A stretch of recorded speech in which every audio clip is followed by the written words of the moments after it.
Нәрсә ул гашыйклар көне, ни өчен ул 14 февральдә үткәрелә, бу көнне бер-береңә нинди бүләк бирергә һәм бәйрәмнең тарихы.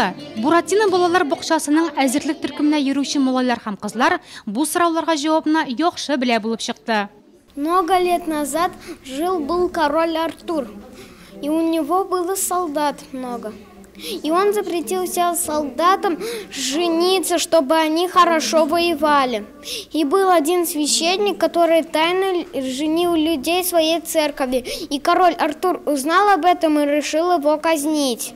С тех пор день казни священника посвящается праздникам День влюбленных. Гашыйклар көненең традициясе буенча балалар бәйрәмдә мәхәббәт аңлатты. Бер-берсенә яраткан ризыгына, уенчыгына, әти-әнисенә.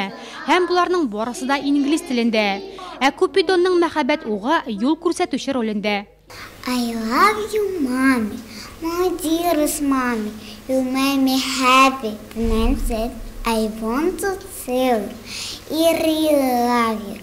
When I'm with you, I soon glad.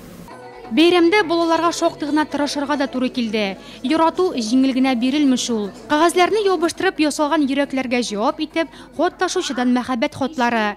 Кечкенә генә булсалар да, балалар мәхәббәтнең нәрсә икәнен яхшы аңлый. Чөнки ярату беренче чиратта аларның йөрәкләрендә.